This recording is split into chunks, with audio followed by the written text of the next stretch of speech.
Vanakkam. Hello friends.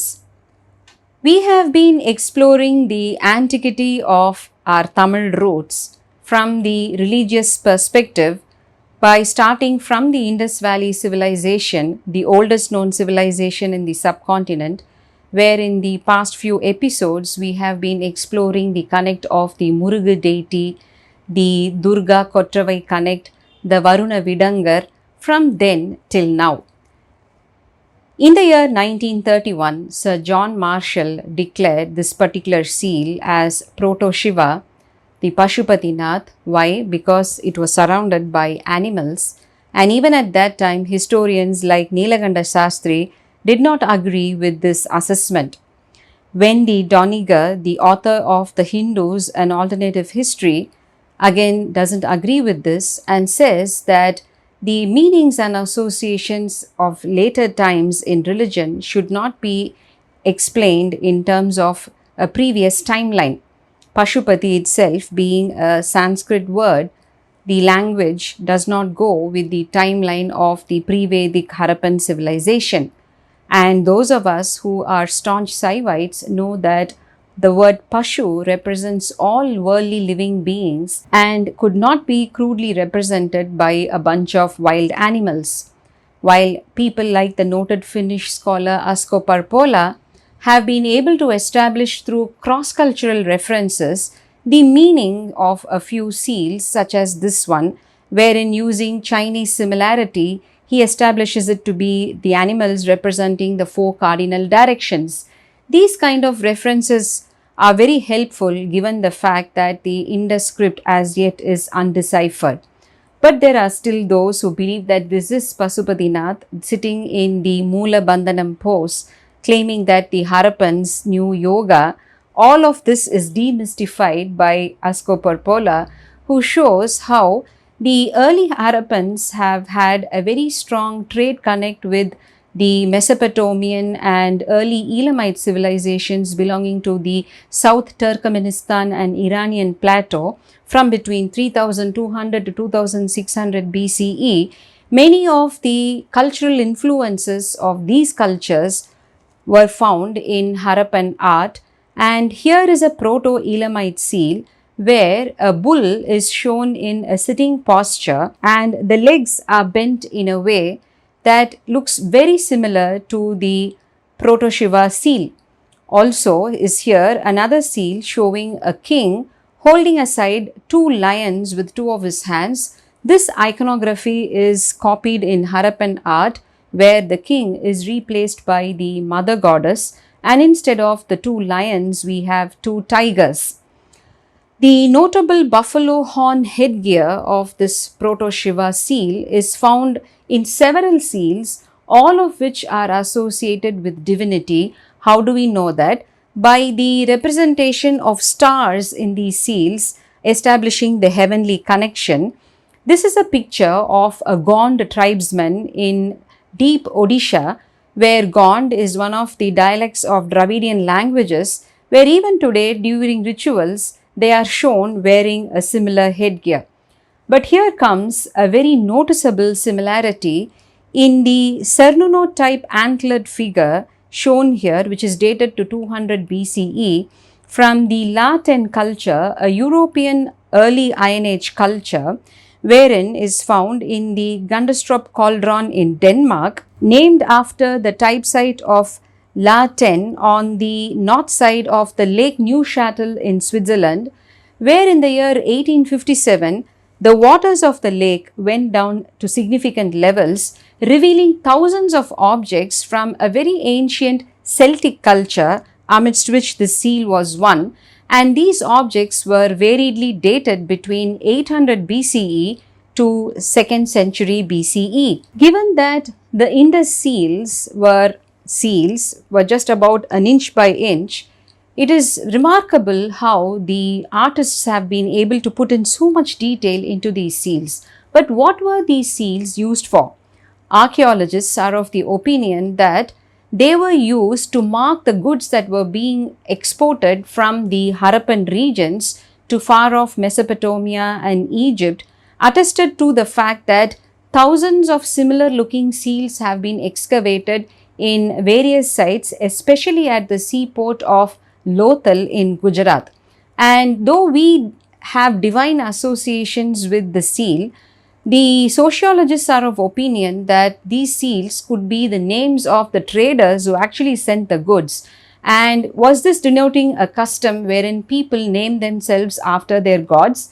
Well, we the Tamil people still have this practice very strongly amidst us, going back and forth with these cultural associations. After the decline of the post-Harappan civilization, it is believed that the people of the Indus Valley migrated to the south and to the east, and hence many cultural associations are found with Bengal.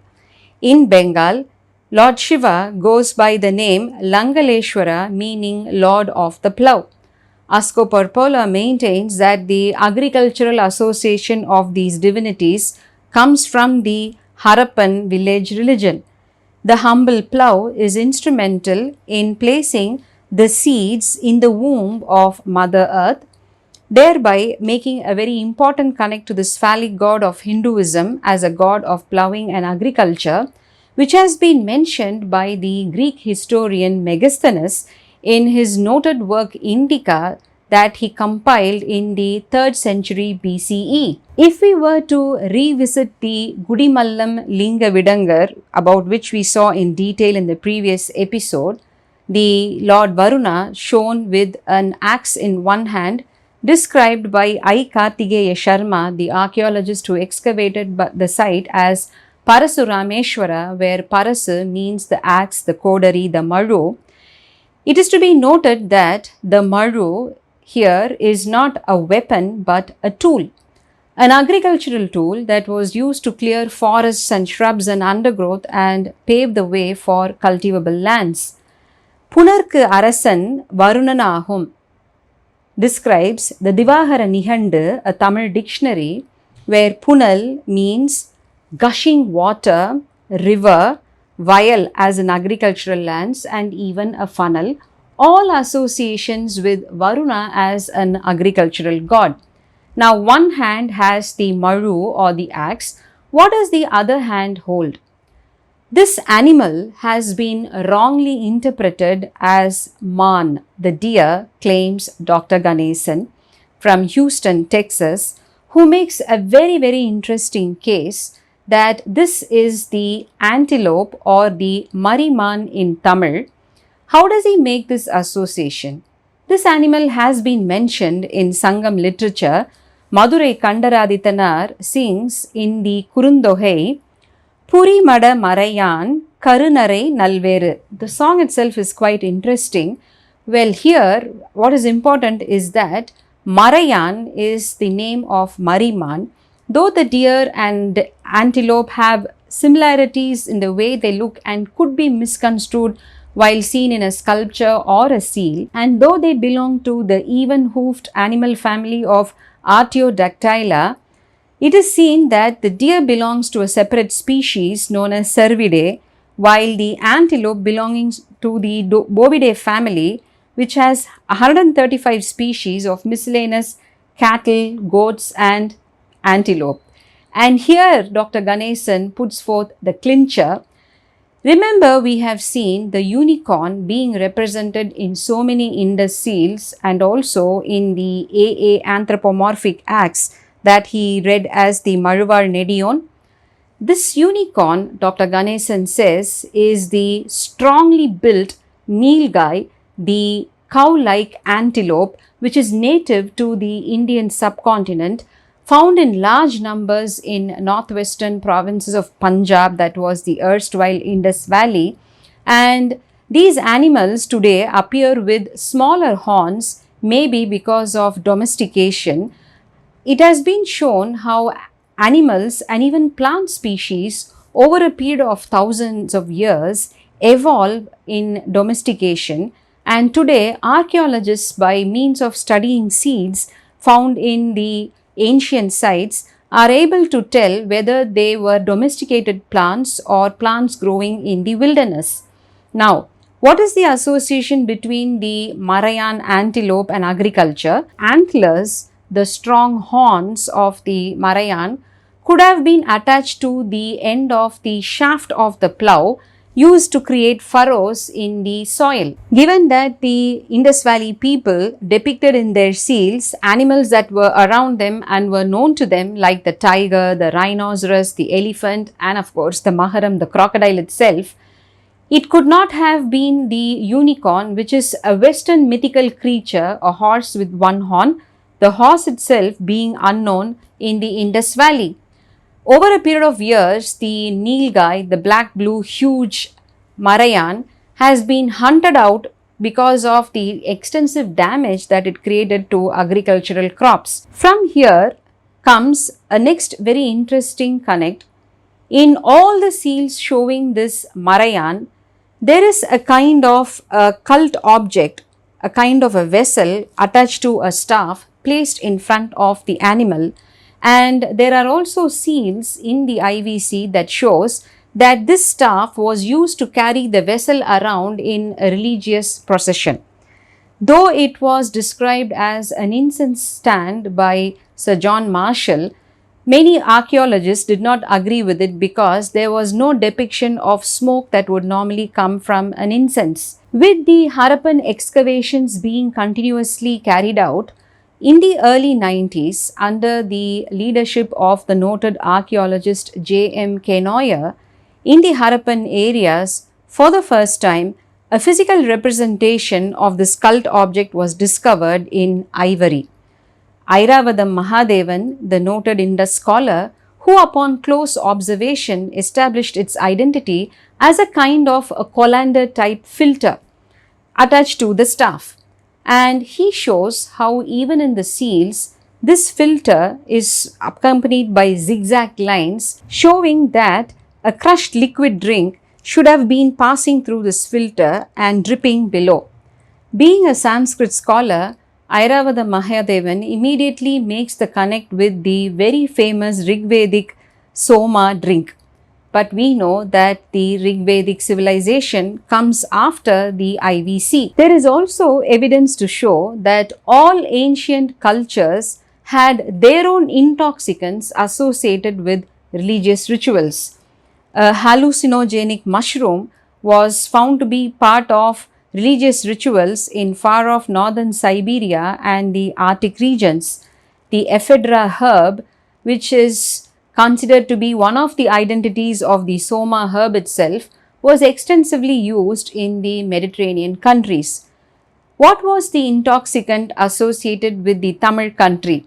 Here again, if we revisit the Patinapalai song of Kadalur Urthirankannanar, Manai Serthiya Val Ananginan, Madatralai Malar Manaindum, Pinar Penne Piri Mandiyum. Here, Penne is the palm tree which is associated by many names in Tamil such as Aindalam, Karumpuram, Karumpul, Putrali, Thalam, Kuviram, etc. And from the Panai Maram, that is the palm tree, you get Todi, the Panankal. Different varieties of this humble palm are native to the Indian subcontinent, to the Middle East and to all Southeast Asian countries. In Tamil Nadu, the state tree is the humble Panaimaram, which is also the national tree of Cambodia. The Panaimaram was a tree celebrated in Sangam literature with songs in Purananuru and Natrinai. A line goes, Tondurai Kadavul சேர்ந்த Pararai, worshipping the deity residing in the Panaimaram. And there is a Sangam saying, Padayai Vellum Panai. So not just the healthy intoxicant that was the toddy that was consumed by celebrated Sangam kings and poets, even a lady poet like Avvayar, which have references in literature. About 800 different products were derived and used by our ancestors from this tree, and hence it was known as the Karpahattaru. Aindalam, from which comes the word Thalam, associated with Thali. In those days, the palm leaf was rolled into a thali and worn around the neck by ladies. And along with this thali, the teeth of tiger were also taken, holes were drilled and worn as a necklace around the neck. The panai volai, the palm leaf, was also rolled and was used as an ear ornament by the ancients. Sivakatta or Sikatta is a broom made out of the palm leaf stem. In Tolgapiyam and Sangam literature, again, Balaraman, also known as Valiyon, is shown as an agricultural god with a maru in one hand, standing below a panaimaram and drinking the panangal, that is toddy. A very important tree of worship in Sri Lanka, especially in the northern regions, the 5th century epic Mahavamsa has descriptions of the Panaimaram, Sihalam, land of the palm tree, from which comes Singalam and Ceylon, is an etymology shown by Dr. Ganesan, which he then extends to the Indus Valley itself, Indus, Sindh, Ind, Eacham, the date palm being a notable tree depicted in several seals and pottery in the IVC. Really food for thought. The name association of Simha with Singala comes later after the Pallavas association with the Ceylon territories, where the Pallava kings married into Sinhala royalty and the Pallavas lion, which is their royal emblem, moved into the Sinhalese territory as well. So could the filter in front of the cow-like antelope, the Marayan, be our toddy filter, which is known as Pannadai in Tamil? Pannadai is a filter that occurs naturally in the palm tree itself, and in Tamil it is used as a colloquial word to scold people. Sariyana Pannada. You know, it is to scold a dull-brained fellow. What does a Pannadai do? It actually helps distill the toddy, lets down the clear, milky toddy below, while holding back all the kasadu, that is the dirt and unwanted material. So a person who is scolded as a pannada is actually one who doesn't catch on to what is relevant, but sort of ponders over all sorts of useless things. So from here, if we look again at the Varuna Vidangar of Kudimallam, look at his face and compare it to the 2nd century Ekamukha Linga of Mathura. The face similarity is very hard to miss, especially the flowers on the head, which almost looks like the same pandanus tract. The Gudimallam Linga was found in an open air site with a lot of steps below that were continuously flooded during the rainy seasons. The association of Varunan as the god of Punal until the temple around it. Remember, in the previous episode, we saw of the huge megalithic stone monuments, the anthropomorphic axe, the AA, the Maruval Nedion, and its association with death, and how it was always found facing the south side in Tamil country, abutting megalithic dolmens and chamber tombs. The association of death with Varuna Vidangar and Shiva has continued, and in the Yegamughalinga worship, which has a pan-India presence, Dr. Ganesan tries to establish this fact. How? The Pallipadai Koil is a concept in Tamil where a linga is established on top of the grave, normally associated with a king or a divine guru, where it could also be a Jiva Samadhi. This association of the Yegamughalinga with the Pallipadai temple or the sepulchral shrine is associated in the north with the Rajputs of Rajasthan, who were followers of Shiva, as in the Pasupata sect. And Dr. Ganesan shows a very interesting connect in a coin issued by Sri Vapparaja, who ruled in these territories between the years 728 to 753 CE. Here is the very interesting Devaraja cult gold coin issued by him, which has the imagery of a trident, a linga and a bull standing over the corpse of King Nahaditya, the father of Sri Vapparaja, referred to as Bappa Raval, where Bappa means father and Raval is a royal title. These kings of Mewar had associated the Yegamughalinga with the sepulchral shrine. Could this association have been there in other Yegamughalinga shrines as well? Unfortunately, many of these Yegamughalingas have been uprooted from the original sites and taken to museums, where it is now impossible to revisit the site and establish the connect with the sepulchral shrine. Look at this particular Ekamuka Linga, which is from the Shahi dynasty that ruled in Afghanistan in the 9th century AD. The facial features, made in typical white marble, resemble the Kashmir Saiva imagery and are seen in the flying locks of hair that represent the Sasanian royal imagery of Neo-Persian dynasty. Now, this particular Ekamuka Linga sits in the Metropolitan Museum in New York. This brings us to the most recent excavation done here in Tamil Nadu near Madurai at a place called Kinnimangalam, wherein a private mutt known as the Yehanathan mutt, just a few months ago, 3 archaeologists from Tamil Nadu, Gandhirajan, Anandan Sannasi and Raja Rajavel made a very interesting discovery of a pillar with inscriptions belonging to the 2nd century to 1st century BCE that read Yehan Adan Kotam. While the Tamil Nadu Archaeology Department has noted this as a pillar, these archaeologists and scholars who have seen the earliest released pictures from the site notice a bulge on one side of this pillar, which they interpret as an Ekamuka. The Ekamuka Linga cult, as associated with the Pallippadai Koil, has been largely prevalent in the middle periods in Tamil country, known to us through inscriptions, where in Madurai itself, Sundara Pandian has an association with an Ekamuka temple in Aruppukkottai. Aditya Cholan has one near Kalahasti. Aranjia Cholan has one near Melpadi of Vallimalai. It is very important that this association be re-established in this Yehanatha Madam, as it can take back the culture and its continuity to post-Sangam period. Subsequently, inscriptions have been found in the same mutt belonging to the 7th and 8th century CE, a Tamil Brahmi Vatteluthu that reads Yehanathan. Yet again, another inscription that has been found from the year 1722, which mentions Yehanatha Guru Madam. Thus, a 2000-year-old Guru Parampara lineage has been established in this mutt.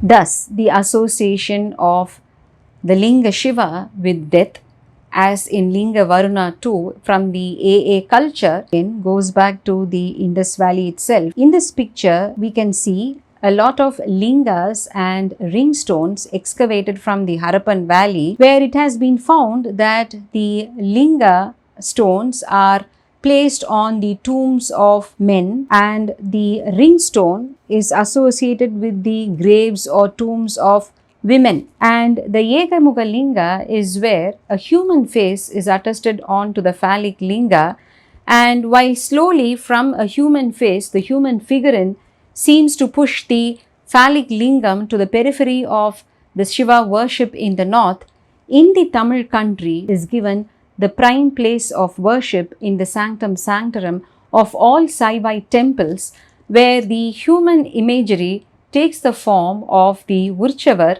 in the form of Lord Nadaraja.